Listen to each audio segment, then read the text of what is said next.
Alrighty, folks, we're just going to jump in, but thank you so much for coming. This is our first webinar. Today we'll be going over how to work with Rhino, Grasshopper, a little bit of Touchdesigner, and Foveate. So, go to the next slide here. Here's the agenda for today. We're going to do a quick overview of Foveate, then we'll jump into some Rhino and Grasshopper, a little bit of Touchdesigner, then eventually we'll have a Q&A, and you can ask us a bunch of questions in the chat. I'm Ki-tae Kim. I'm one of the co-founders of Foveate.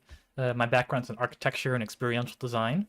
So a lot of the product of Foveate is informed by my experience working on Archimedia installations, interactive installations at museums, galleries, touring, and then permanent installs as well. Ian Petrarca will be managing the chat. He's the other co-founder. Ian's experience is also similarly in experiential, more in things like theme parks. He's worked on some of the largest theme parks in the world, like Cartoon Network in Dubai, installations in permanent lobbies and things like that, executive briefing centers, so on and so forth. So a quick overview of Foveate.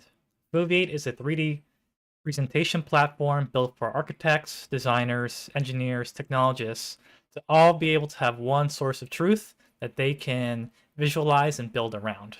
It's kind of a Frankenstein baby of Google Slides and Enscape, or Google Slides and Unreal, something like that. The idea is with Foveate, you can take your CAD files from apps like Rhino, SketchUp, Revit, 3ds Max, Vectorworks, be able to combine them with other kinds of media, let's say renders from Enscape, renders from V-Ray, videos, let's say from Touchdesigner, if you want to simulate content, screen content that's on LED walls, projectors, and then be able to create camera points of view in space that you can annotate and walk people through, just like a slide deck.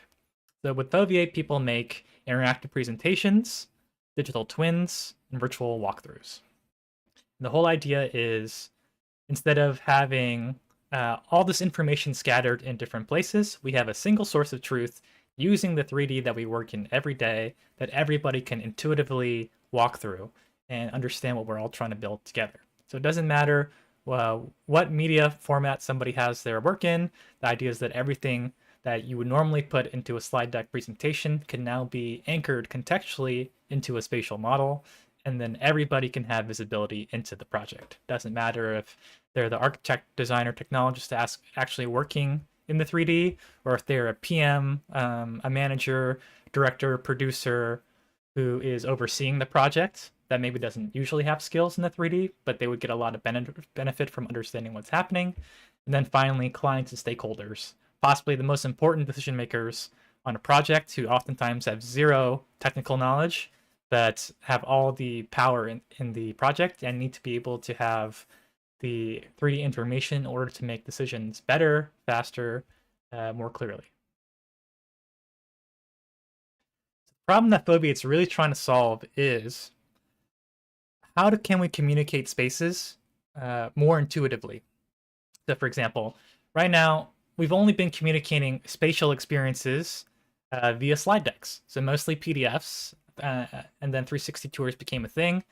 But the thing is, when you have all these disparate pieces of content in drawing form, where clients don't really understand scale, and they can't really see the space from the plan drawing, for example, and then renders, which are not always the most realistic. For example, this Allbirds installation, they are more like collages than they are paintings, or than they are spatial experiences. And then finally, things like technical drawings, which a very few select group of people can actually read and understand what they're trying to convey. So for Foveate, we're trying to answer the question is, how can we build better? How can we communicate our creative ideas in a more intuitive, faster, and easier to update way? So for the benefits of using Foveate, we want people to have a more cost-effective way of communicating their designs. So instead of producing PDF slide decks, where generally people will spend 20 to 60 hours creating a PowerPoint or Google Slides deck, most of that is just spent formatting. They can use Foveate to easily create a 3D presentation right from the CAD that they're already working in, and then easily update that as they go on. So we know that creative folks like yourself work very iteratively and need to be able to update their work quickly. I remember when I was working in experiential design, we'd have all sorts of changes last minute. And in order to update your InDesign deck, right, you now have to take all your renders again. You have to replace all the links with the same exact names inside your InDesign folder. And then you have to export your PDF, probably go to smallpdf.com, optimize and compress that, and then finally send that and show that to the client. Nowadays, all this work is remote, and people are still only able to present with basically screen sharing that's always choppy in Google Slides. So we're really trying to help people there with how can we help architects, designers, technologists work remotely and asynchronously. So with Foveate, you can drag and drop all your materials in, create your interactive presentation, invite your team members and clients, share it on a link, and then people can check in on it when they have time. So trying to be more efficient with how we're sharing ideas and working around everyone's busy schedules. And then another thing that we really are trying to do with Foveate is help you express your ideas more creatively. Architects, designers, technologists, you are the most creative people working on the most ambitious projects, things that no one's ever seen before, right? So they can be very difficult to understand. By using the 3D and walking people through it like as if you had built a physical model and handed it to them, we want to give everybody an intuitive experience that they would have had had we been 3D printing a model or something like that. And them understanding it is what allows them to fall in love with it and push forward on the design. And then finally, with Previz and pre-design in general, that's kind of where all the work needs to happen.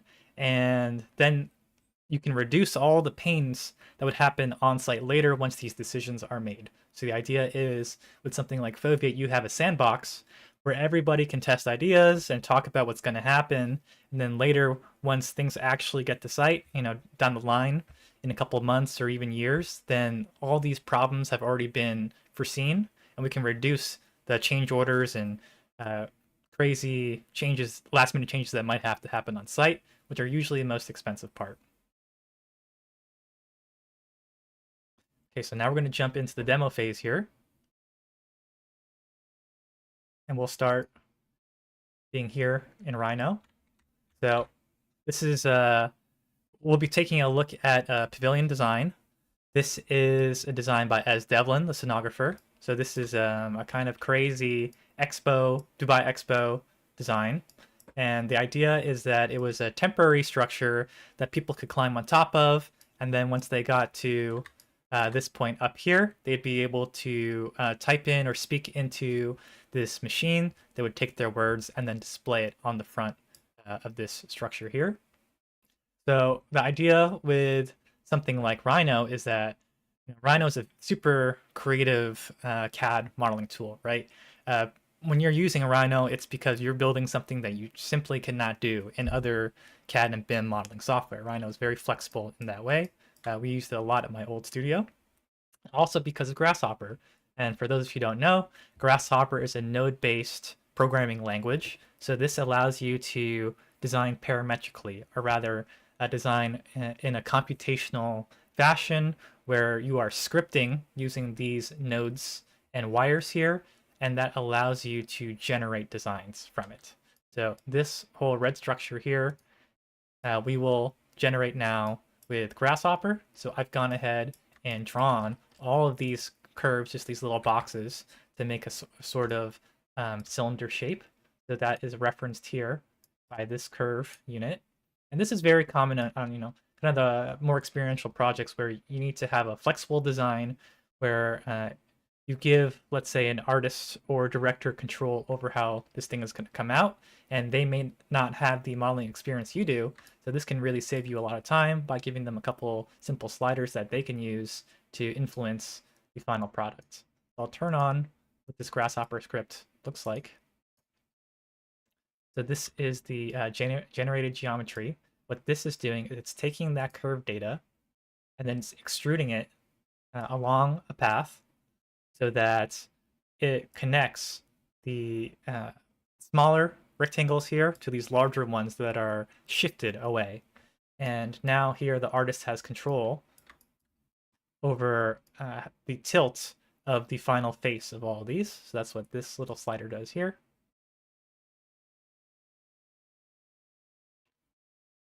And now they can also choose how big the final face is and how far it extends.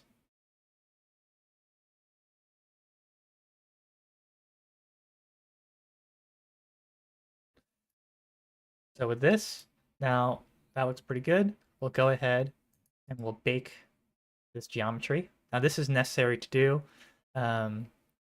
when you are exporting, because with Grasshopper, none of this geometry is finalized yet. So we're going to bake it to this layer, layer 08. We'll name this baked geometry. And now it is realized in our scene. We can pick it. I'll go ahead and turn this off. We'll move this window away down here a little bit. And it's now what we're going to do is we're going to jump into rendered mode. And the reason why we do this is when you are exporting from Rhino to Foveate, Foveate will use the materials coming from Rhino.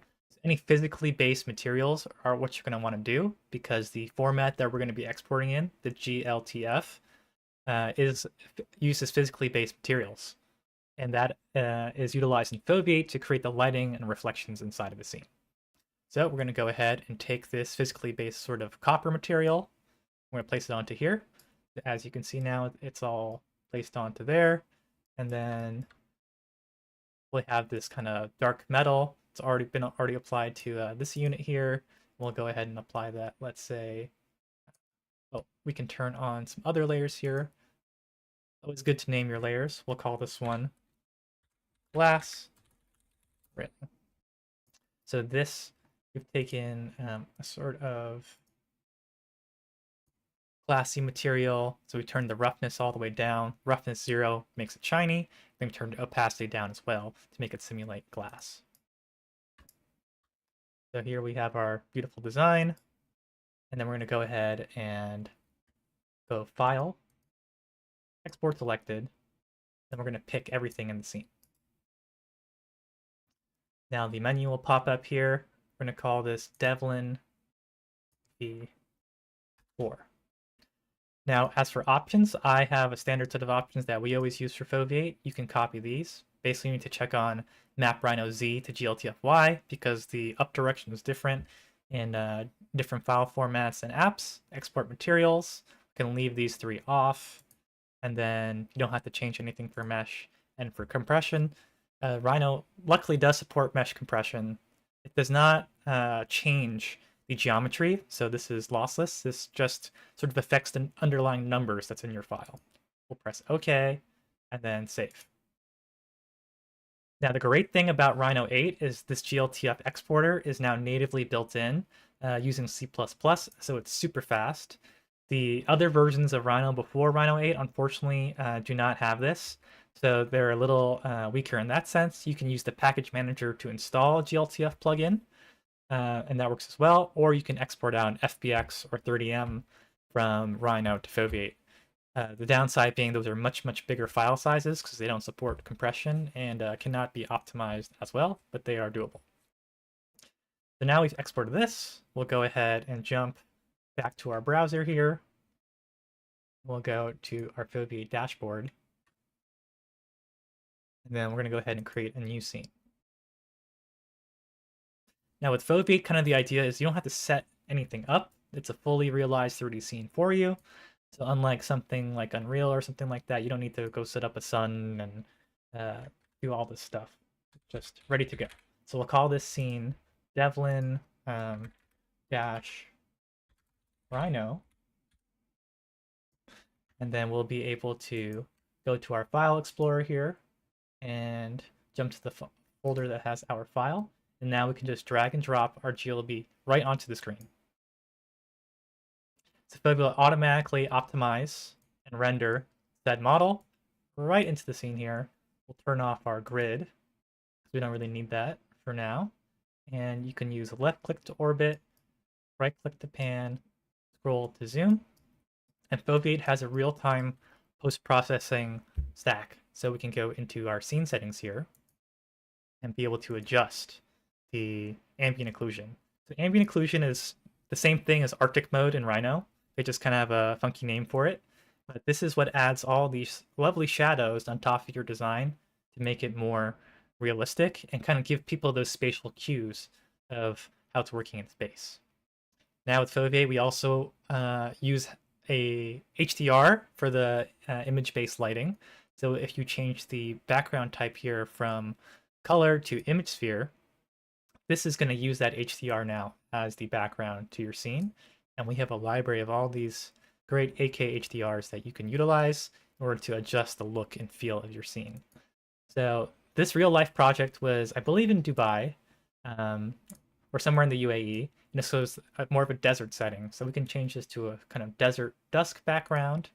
And Foveate has some built-in ground planes. So we can go ahead and add this ground here.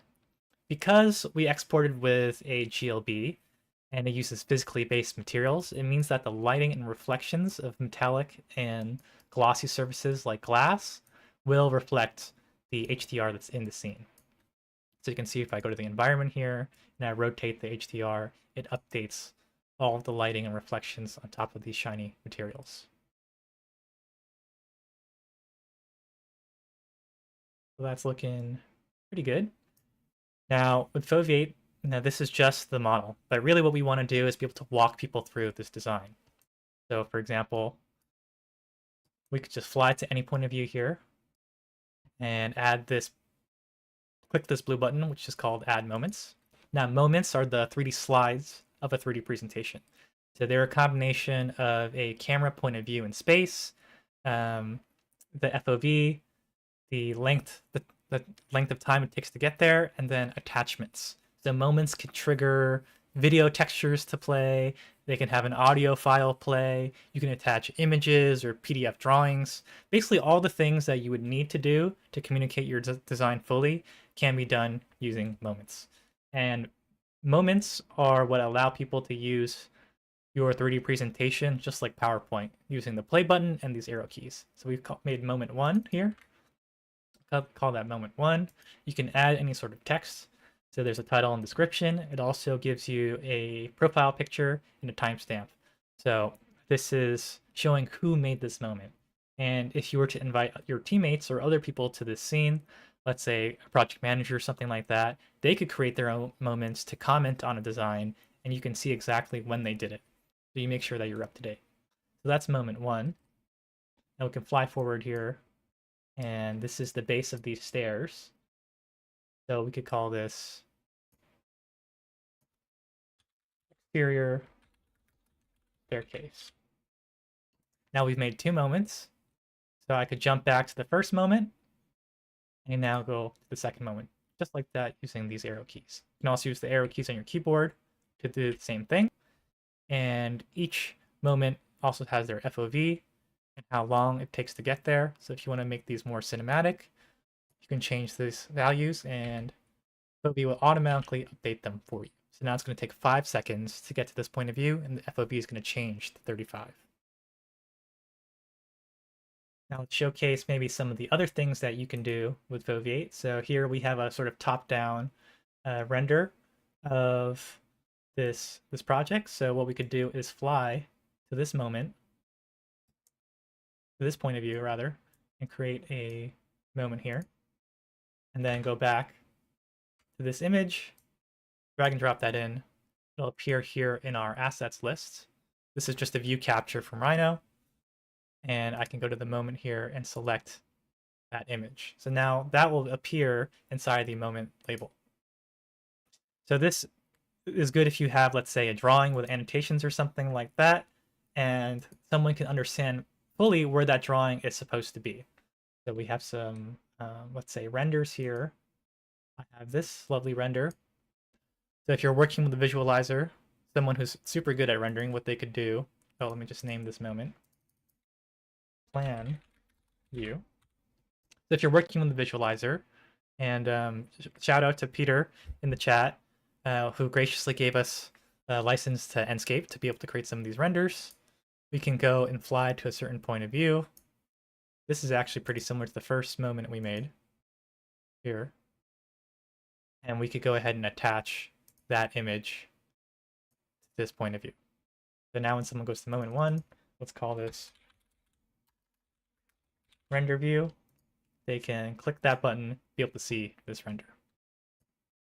So we'll edit this moment to be a little bit closer to that image here. We're editing the camera position and now editing the target, i.e. where the camera is looking. That's pretty good. Now we have a very high quality render mixed with a contextual 3D model that gives it spatial awareness. So this is a way you could have someone who's visualizing, whether they're part of your team or perhaps an outside firm, be able to use your renders, or use their renders rather, with your CAD model.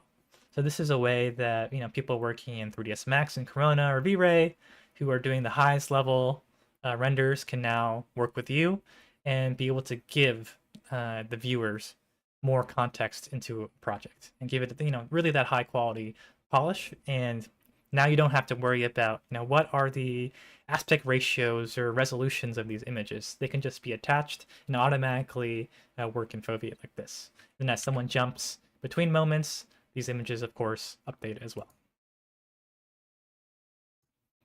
And Foveate is designed to be highly iterative, right? So we have this model, but what happens if you go back here, you're working with your artist, and all of a sudden, they hated that design. So you could go back here to our Grasshopper script, and this is part of the reason why Grasshopper is so great.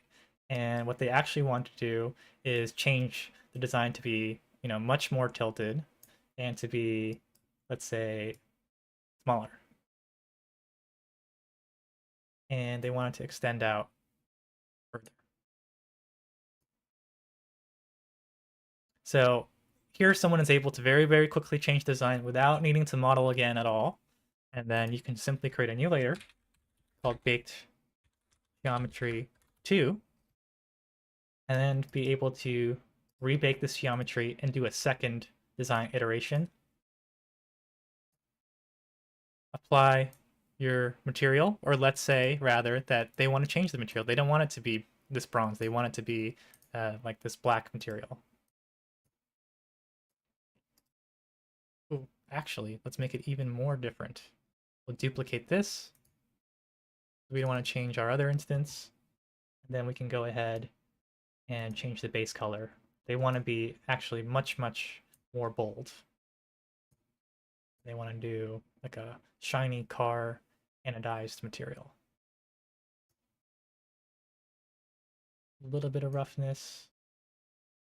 See how shiny that is? All right. So that's all baked. And then we can go ahead and export this again. We'll call this Devlin v5. Save that. So that's saved in just a few seconds there. That's perfectly done. And now what Foveate does is you can replace this file.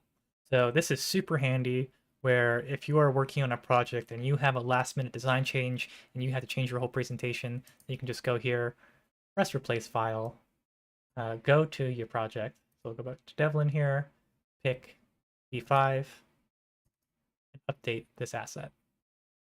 And boom, now we have it. So we are able to now keep our moments, but the design has changed completely. Now, if you were to do this in a slide deck or something like that, that would be much, much harder. We have a question from Leo here. Hey, Leo. Can you alternate compare design options Foveate as separate moments? Yes, so what you could do is we decide to replace that file here, but you can just keep on adding assets to Foveate. So I have another version of this model that I rendered out and textured. So this is V2. And I can go ahead and now just compare these guys. So what you could do now is add a separate moment that compares these options. So I could look at this one, for example, and call this option A, and then show this one here and do option B. This is a very quick way that someone could show options side by side and be able to talk about them that way. Or another method that we have is, say you want to show options on top of one another. So I'll move this asset back to where it was.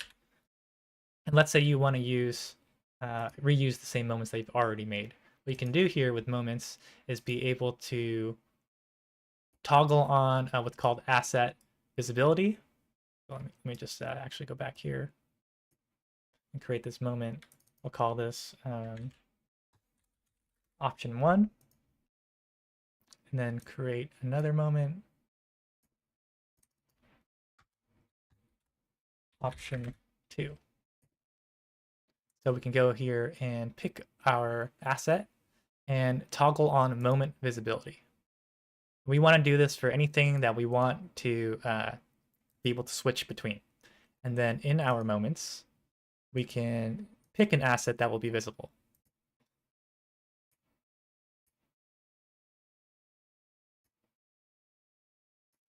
So now someone can jump between moments and it'll show the different designs. So this is a very quick way where you can be able to show design options in the same context. So let's say that you had a whole site model, for example, a lobby design, and you wanted to show a design options within that lobby. This is how you do that. And this way you don't have to copy the whole scene twice. You just have the different options that you can flip between. And then, of course, Foveate is an editor, so you can add other assets too. So for example, you always need a scale figure. So I have a folder of render people here. We all use these guys for all these different, ArchViz scenarios. But where's this dude? He's inside the model. But here we have our friend Chen. You can always press F to focus on an object. It's heavily inspired by zoom selected in Rhino. So we can just place this guy here. And then we can have some scalar reference for this pavilion design. And then we can create another moment here called top of pavilion.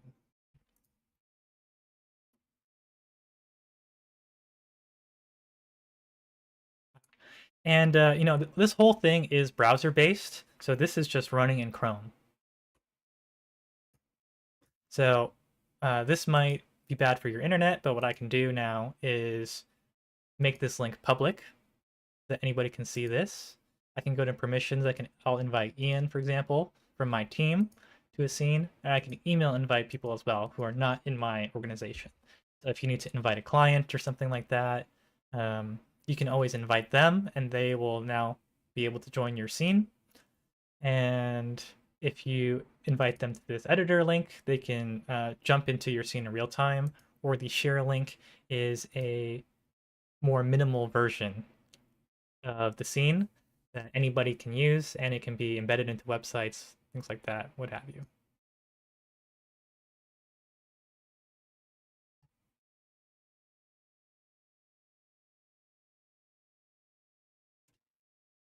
Okay, yeah, great question about the moments tweening. So yeah, the moments, as soon as you use the arrow keys, they automatically tween to different positions.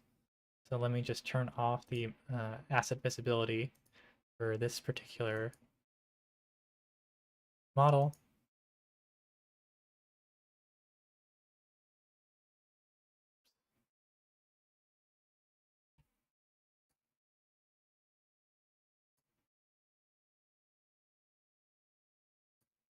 I'll do this one.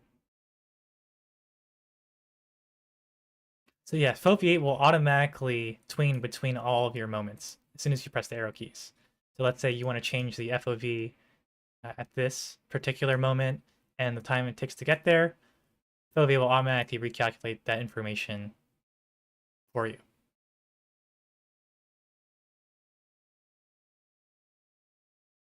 and it updates this label here. So the assets that you attach per moment, they will change between moments as well. And then what I can do here is paste this link in the chat. So now that I've made this public, anyone can join this session.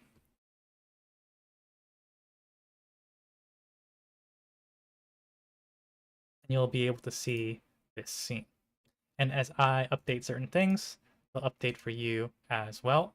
So I can turn on, let's say, the blur of the background, and they'll update for you folks. Now that someone has joined my scene, here's Ian. What I can do is I can turn on the PFPs, so I can now see Ian in the scene and see that him moving around. So I can make sure that we're both on the same page, looking at the same thing. So you always know when somebody is present in your scene as well. And then Ian, stop moving for a second.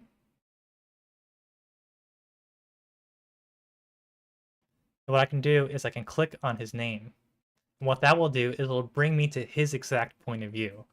So, there's so many problems I've had working on projects where it's so difficult to tell where someone is talking about in a Rhino model. And, lots of times you have a PM or something like that who hasn't used Rhino maybe, and maybe they're only really used to using Bluebeam and reviewing designs. But this way, you can pilot them, or you can see exactly where they're looking at and understand what point of view you are. And then what you can also do is press present. So that what present does is now everybody who is part of this scene, who's at this link, as I move my camera, it's going to update for you on your end without the choppiness of screen sharing. So Foveate will automatically tween everybody's cameras together so that you can fly people through a space. But because it is an automated tweening, it'll automatically kind of smooth out all the camera information for you. Oh, so Leo has a comment about 2015 MacBook.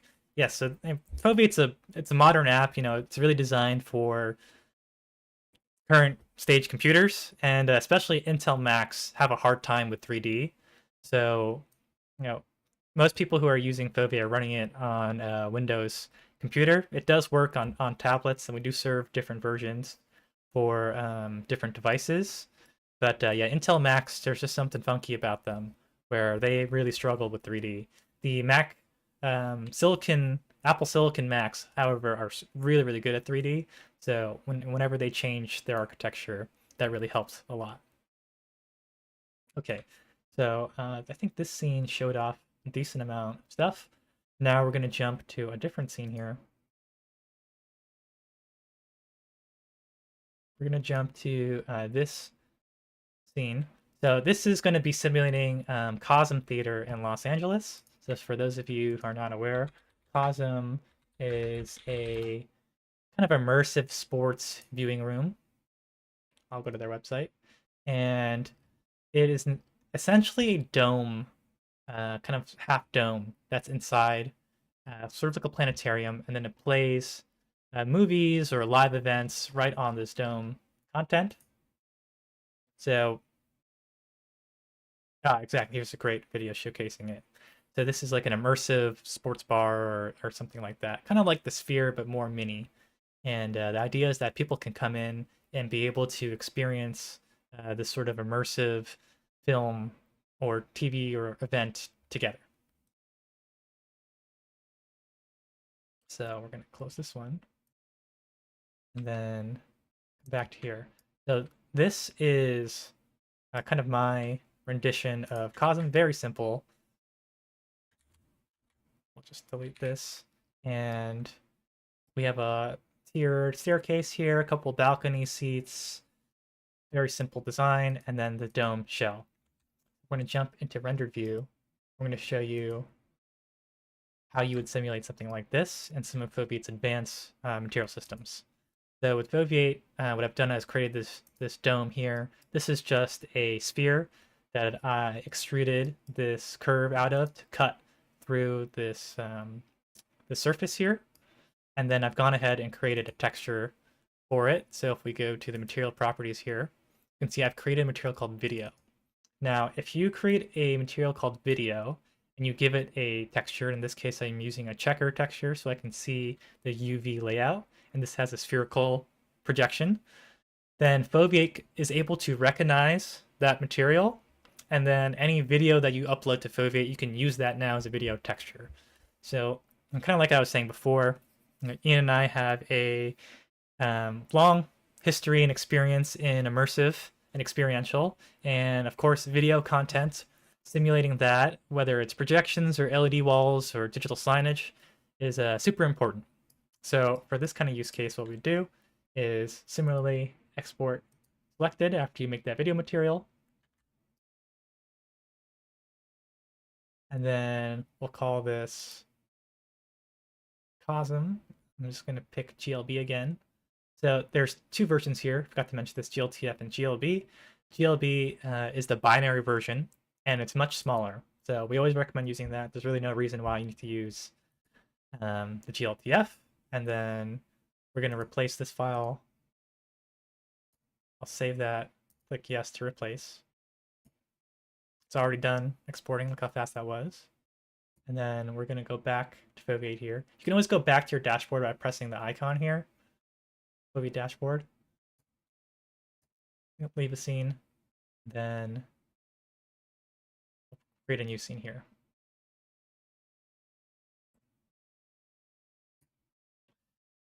Now we'll jump to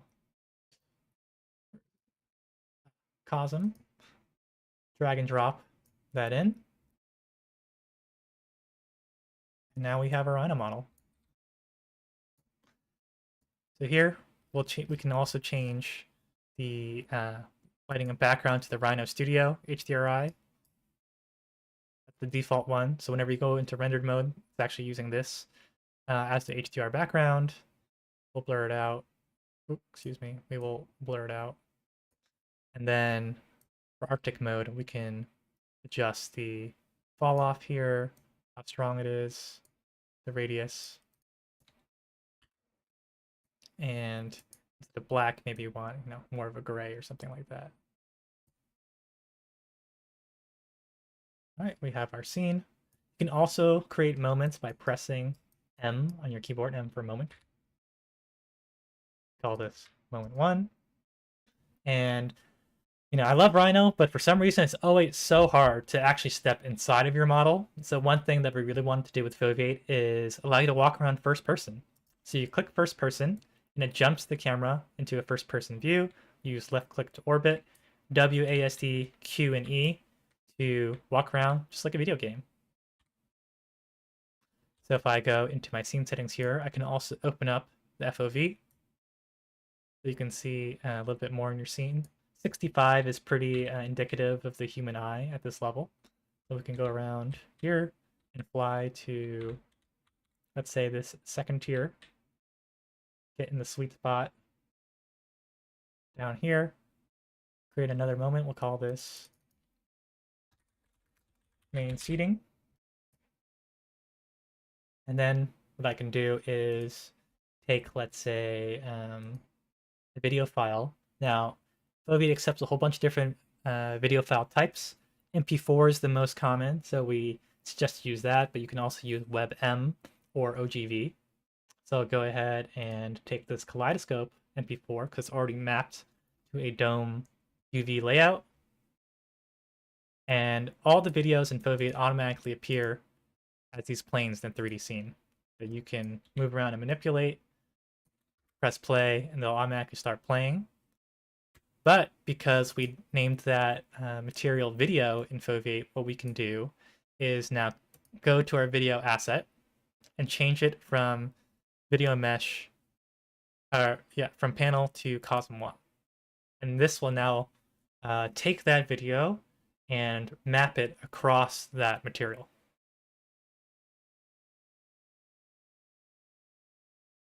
Okay, great question, Leo. So right now, Foveate's all export based. There's no live link, and that's just because with Foveate, the whole idea is that you're sharing this on the web. So it needs to be a discrete file in order to transmit to somebody else's computer, and then when they join, all the assets are downloaded to their scene. and then they're able to have a smooth experience because it's essentially is front loading and preloading all of the things that they need in order to have a good presentation experience on their end. And if it's streaming, it's just a little bit more difficult because it depends on their internet and your internet and how big a file is. So we can't guarantee that's a good experience. So now we have this video asset here, and someone can just press play, and now this kaleidoscope video is playing right on top of this model.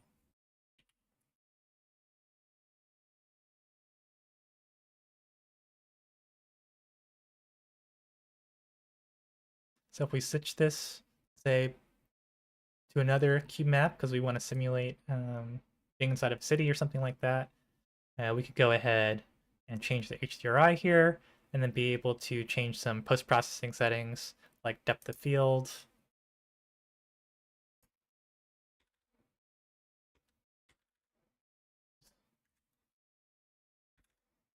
So we can blur out the background a little bit more realistically. Maybe some chromatic aberration to make it feel a little bit more lifelike. Can change color grading, stuff like that, just like Enscape, and add a little bit of noise to soften the sort of digital look of Rhino. And then we pause this. A lot of times you show different screen options. So what we can do is now just upload another video. We'll take this one. This is output from Touchdesigner. And then go ahead and pick this to map onto GLB as well. And what we need to do now that we have multiple videos is turn off autoplay for them. Because now we can go into moments, and we can pick a video to play on each moment. So now if I go back here, I press play. Now the kaleidoscope video is playing on moment 1. And oops, I forgot to change this. And now the Trillium video is playing on moment 2.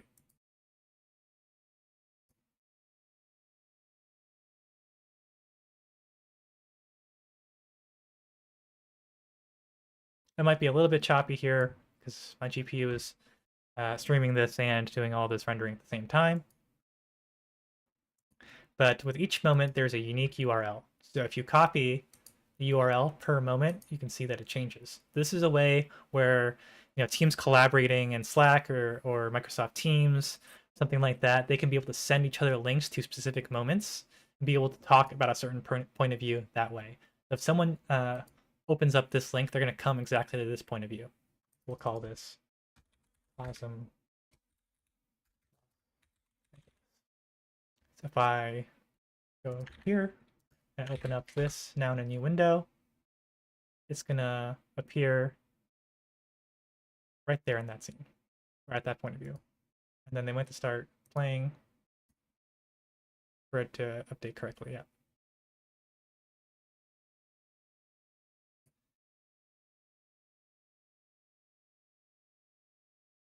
We have another question here.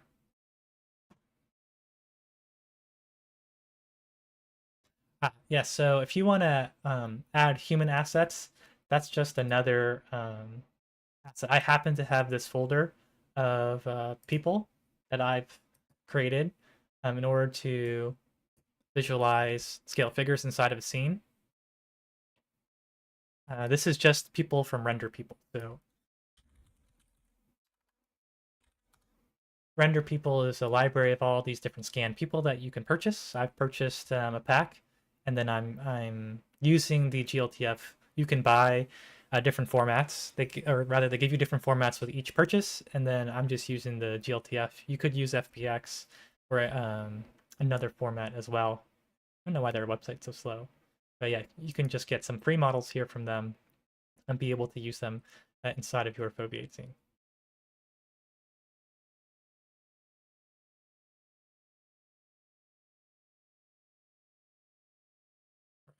I'm going to go back to our dashboard here, then jump to another Rhino theme.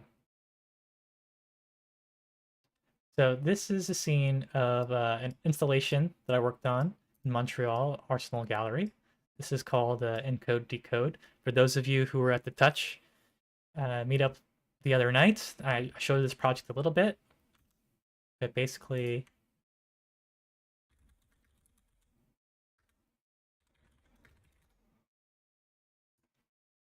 it is a large-scale projection artwork that tracks people in space using a Connect Azure camera, and then a Touchdesigner um, media server behind this wall is running the installation. So what it actually ended up looking like in real life was something like this.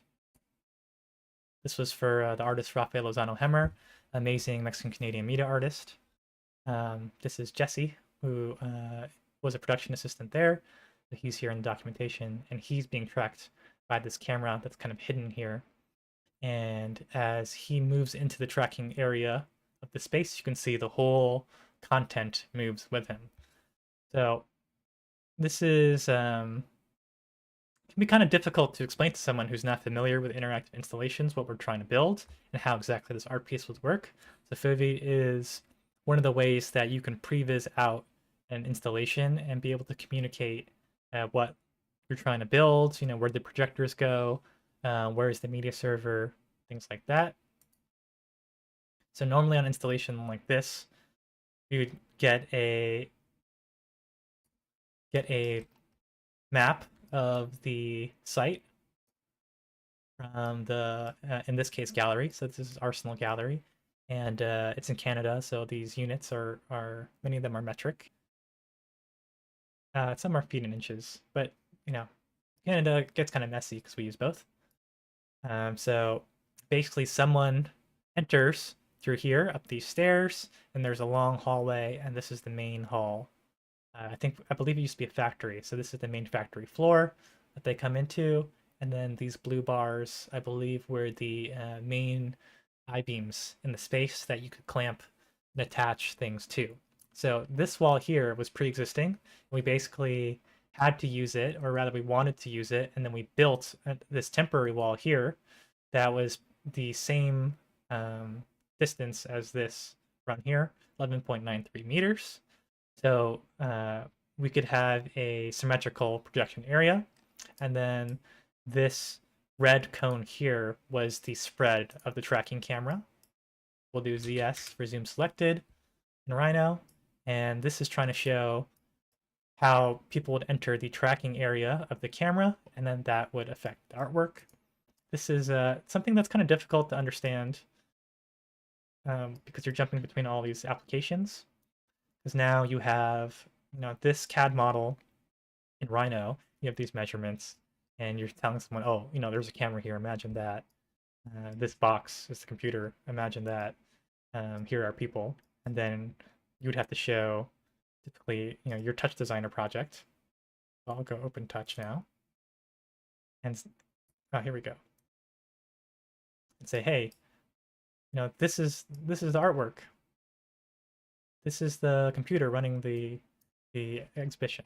So normally, you know, I would always try to pre-visualize things in Touchdesigner, but Touch's camera and 3D visualization capabilities leave some things to be desired.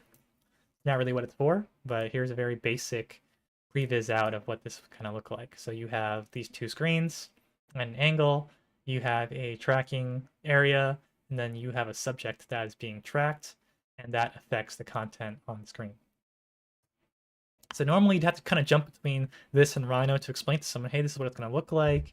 And maybe you render out the scene in Unreal or something, but then you're jumping between 3 different applications just to get across the thing that's, you know, at the end of the day, pretty simple, and you don't really want to have to learn, you know, Unreal or something like that where you can use video textures.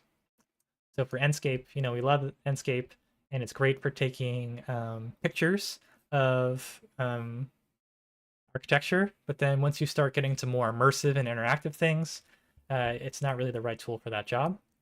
Here, what I can do is I take the output of this artwork. So these are the 2 screens, but normally when you're using multiple projectors or something like that, you have one big canvas that you were splitting up. So here we're going to simulate that. Go to our movie file out top here and set the video codec to H.265 NVIDIA GPU. Really, we just want to use an MP4 at the end of the day, so it could be H.264 if you're on a Mac. I have an NVIDIA GPU, so I want to use this one.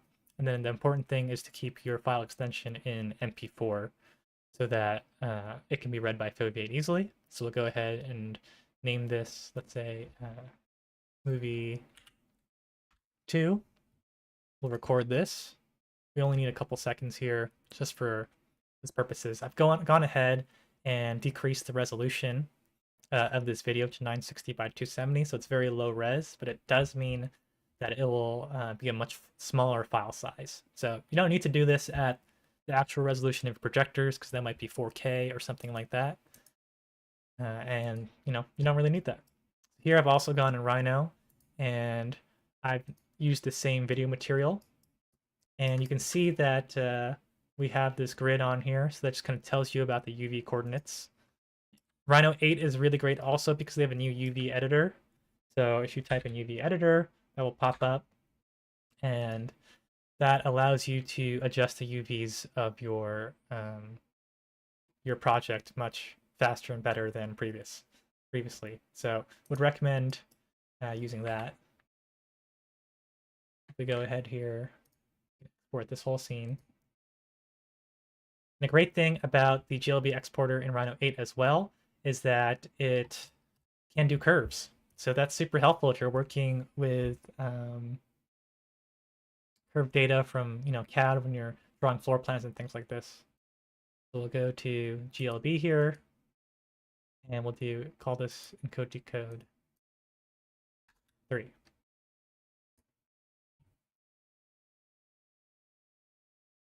And I'm just amazed how fast they got that to be. They really made that super fast. And I'm gonna go here. I've already started a scene here called encode decode. Doesn't have this model yet, but it has some moments set up. So this is an empty scene. But now I can go to my encode decode folder here, take that GLB, drag and drop that in. It's automatically going to spawn, get optimized with the floor plan, with the curve data showing that cone, and all this stuff. So now we have this GLB here. We can see we compressed it down to 3 megabytes. So Foveate automatically takes your scene and tries to compress it as much as possible without altering anything in it. So your meshes don't lose any of their detail. And we'll go ahead now and take our video output from Touch, drag and drop that in. That'll appear, and go ahead and set that onto our mesh here. Now I've already created these moments inside of the scene. What we can do is press the moment labels, and it creates these hotspots for each point of view. So we'll go to main exhibition area. You can see what this looks like from here. Turn off the labels. Jump to the next point of view, and then be able to see our content right on the screen here.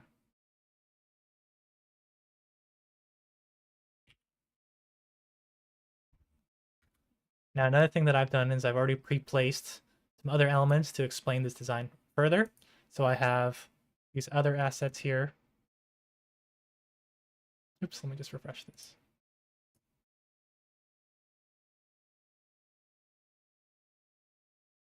Yes, so this is supposed to be 2 projectors. So here I've turned on these assets, which are these projectors in space.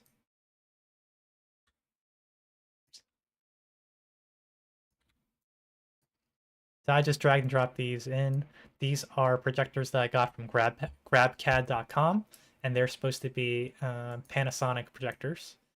And then we can jump to this moment here, and then to make this look more like a projector, we'll just go ahead and turn on bloom. So anything with an emissive material, bloom will get applied to it, and bloom is this kind of glowing effect. So this just makes the projectors really look more like projectors. This is how we could describe, this is projector B, this is projector A, and understand which wall that they're supposed to be shining onto. So that's projector A, we're looking at it. That's projector B now, looking at that. You could even go ahead and make a moment, looking at the wall from the perspective of the projector, so someone can really understand which one is which, for example. I've done that for tracking camera here. So this is a Connect Azure, and this moment is describing, the field of view of this camera. So now you can tell this camera is on this wall. It's going to use this USB-C 10 meter cable that goes to the media server. If we jump to the media server moment, you can see the media server here.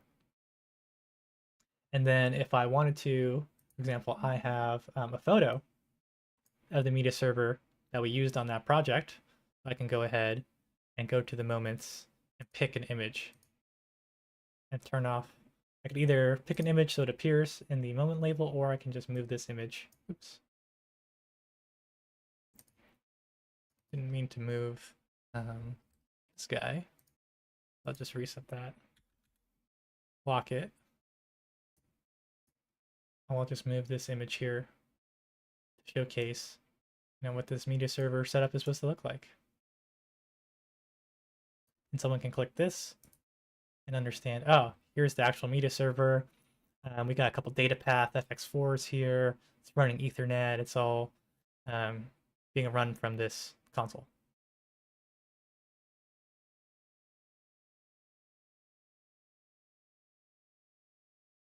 Yes, so this digital wall, it can have a video mapped to it because we created this material called video here that's on these surfaces.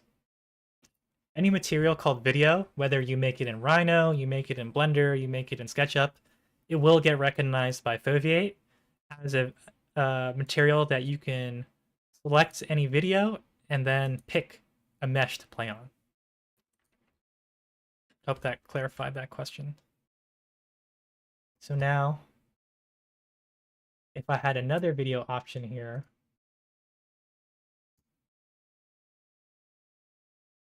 I can go ahead and change that content.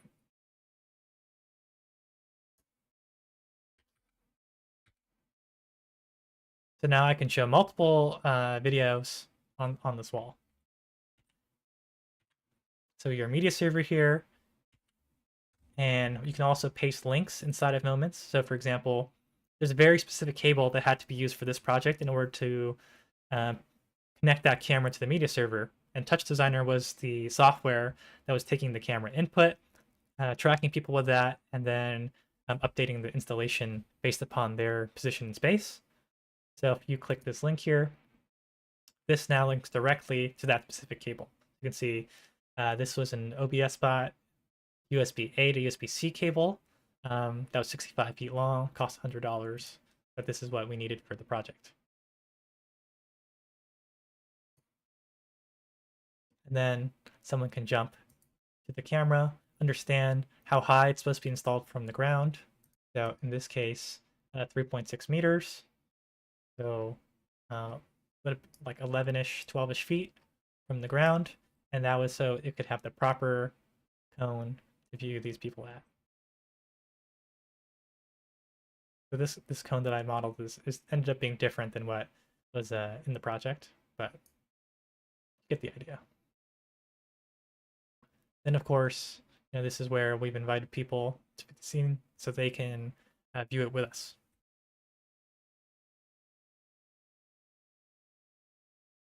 So this is where you could share this publicly with people, or you can make it private. We understand that's very important for certain projects where you want to keep it secret. So with Foveate, you can make scenes private like this, and then there's permissions per person as well. So if I go and make somebody a viewer, they can just view the scene and have access to it. It's now no longer publicly shareable. So if somebody goes to this link, this share link, they can't see it unless they're logged in.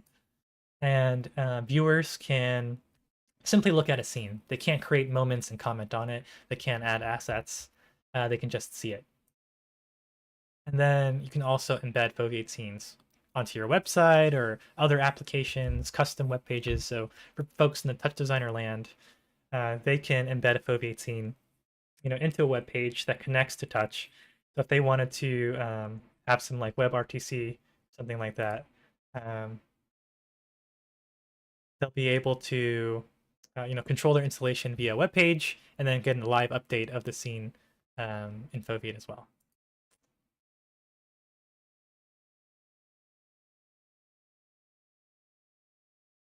Then I want to something really special with Rhino. Because Rhino is PBR based for its materials now, especially Rhino 8, the support is really good. You can do some pretty cool things with materials. So I'm going to delete this curve here. But these are LED battens from Seiko. So each one of these yellow cubes here is an LED that I've modeled based upon a spec sheet that I got from them. We use Seiko on many of our projects, but they are a very premium LED manufacturer, uses Japanese LEDs, and then Video DMX, meaning that these LEDs are being addressed by video rather than like RGB signals or values. So you can basically be able to project the video onto any of their LED hardware and use that to create really awesome animations. So they're very popular in Archimedia, like when you see the New Year's celebration on the Burj Khalifa, that is Seiko. So stuff like that. Now if we jump into rendered view again, you can see what this looks like. I've gone ahead and for these LEDs, create an LED material that has a kind of yellowish color intensity at 10. So what that intensity does is kind of mysterious in Rhino because you can only view it, I believe, in ray traced mode. It tries to create some global illumination and simulate the LEDs, but honestly, Rhino's rendering is not amazing for that. We'll just jump back out here, set this to rendered. And then we'll go select everything, go File, Export Selected. And then we'll call this Chandelier 3. Save this guy. Yes. And we'll go back to Foveate here. And this one, here we go. We can drag and drop this guy right into Foveate.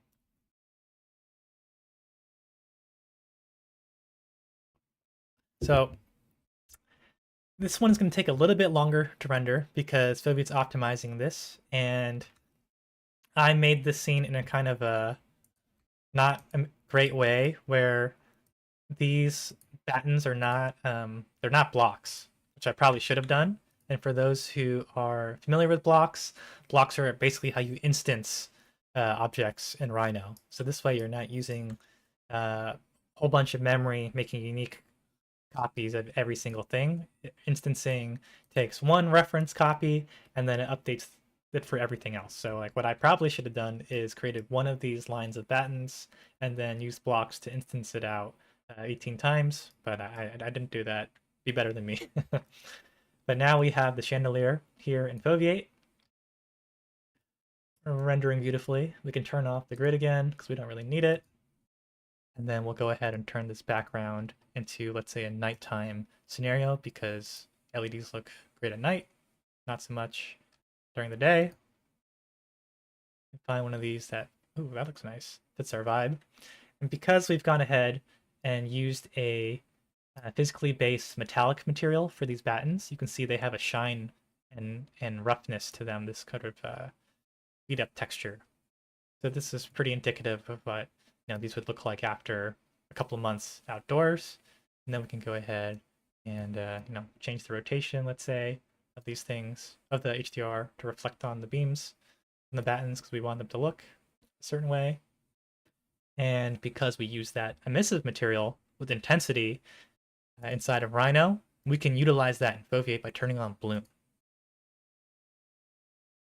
The threshold here changes basically the limit that the intensity has to be in order to be affected by bloom. So because we set emissive intensity in Rhino to 10 on our material here, it's 10, that's over 2, so it will be affected by the bloom. And then we can increase the intensity of the effects because we want them to glow more, increase the radius, what have you. So now we're able to simulate this emissive intensity much better.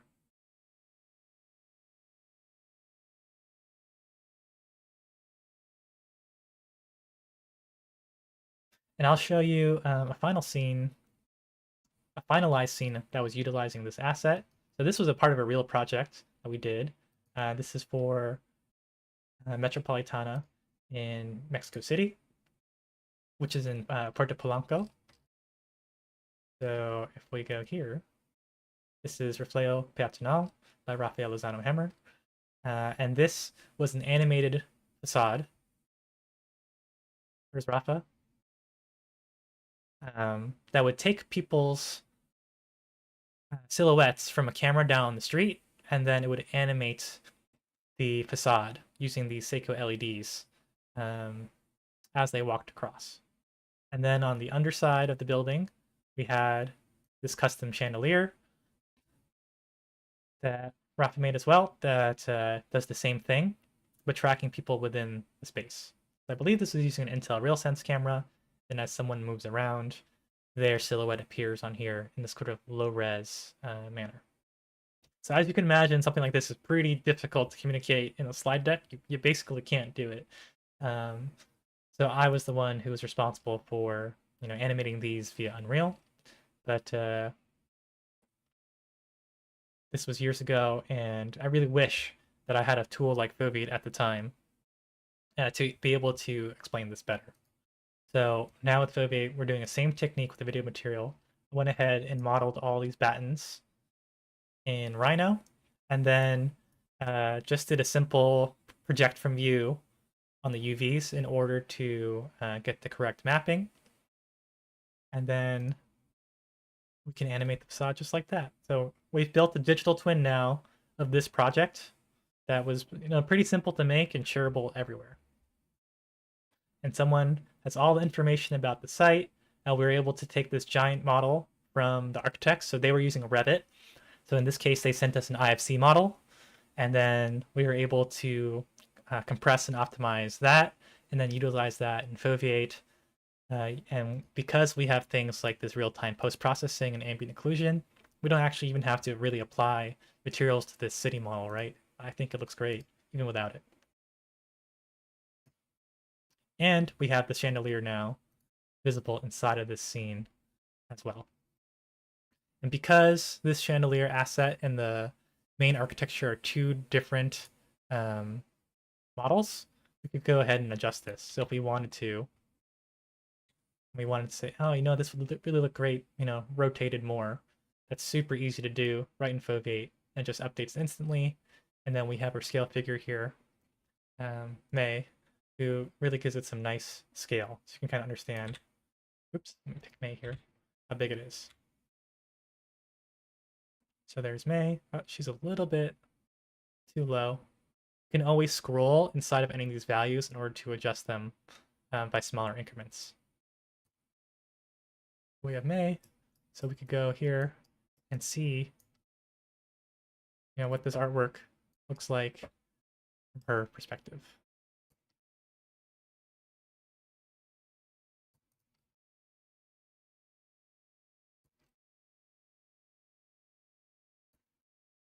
We'll go ahead, create a moment here. We could call this, we'll open up the FOV, call this phase view. And then we'll go ahead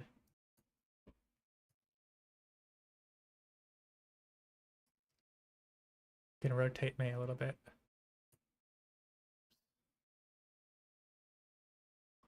And jump back to her point of view. Okay. Now we know exactly what this looks like from her point of view.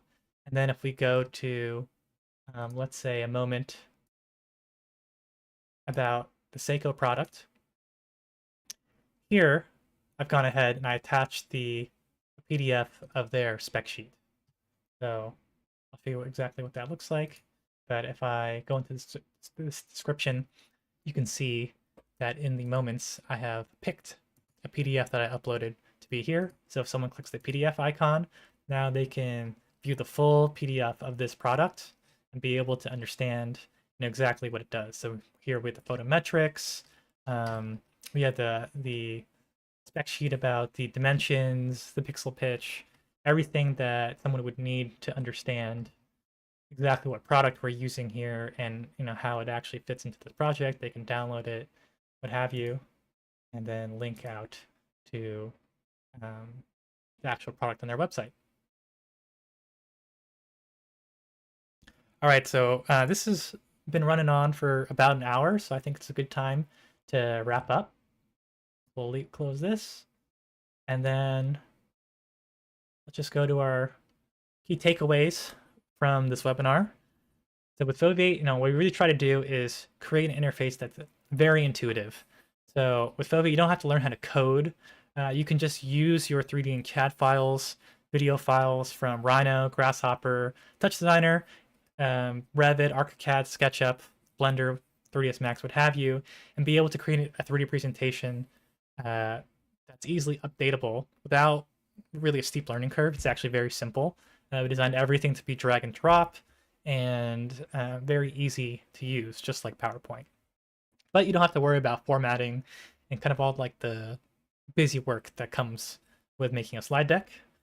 With Foveate, we really want to help people communicate their creative ideas better.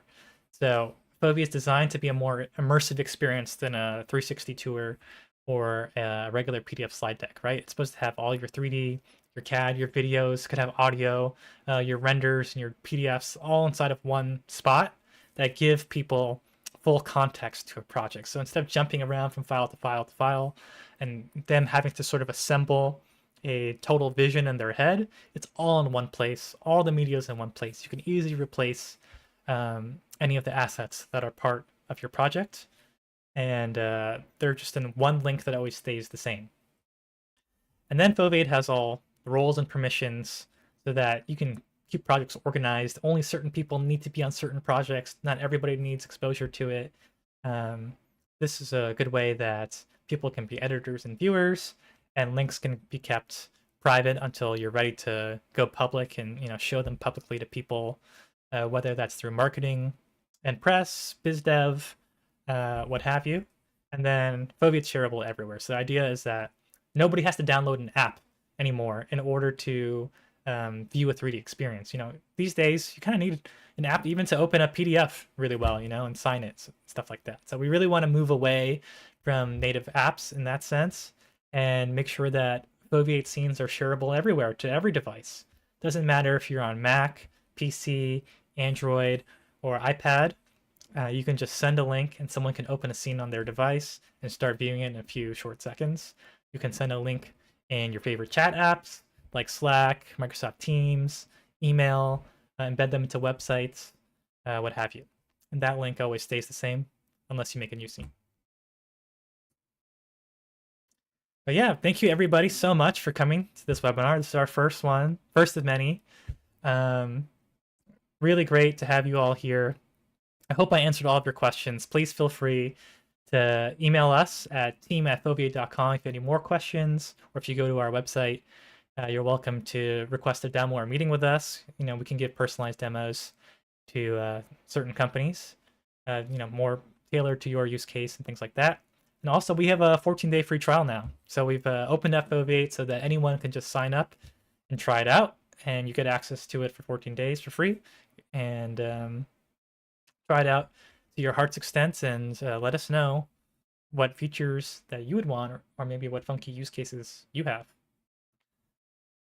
But yes, thank you so much for coming. We can have a Q&A session now as well. We can open up the floor if people have questions. Please type them in the chat, and I'll answer anything.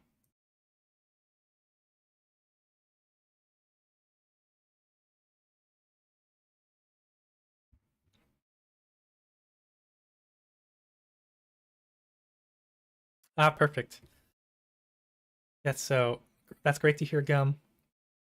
Yeah, we really want Foveate to be a super fast and easy way that you can communicate spaces. So you don't really need to know how to render.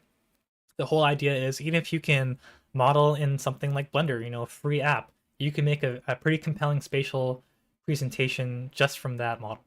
And we hope that Foveate's the way that everyone can align around one idea and kind of get excited about this project because they understand it better.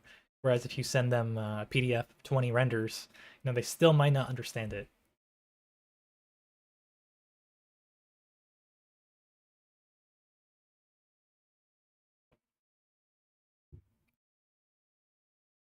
Any other questions?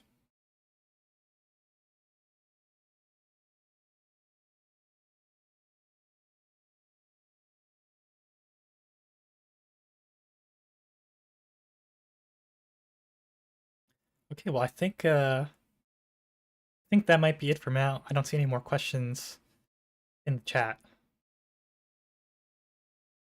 I hope I answered everything, but if not, we'll do more of these. Um, we also have a Discord, so happy to share that with folks as well. We just got that started, so there's not too much activity yet, but we hope that you all can join. Here's that link, and thank you so much. Hope to see you soon.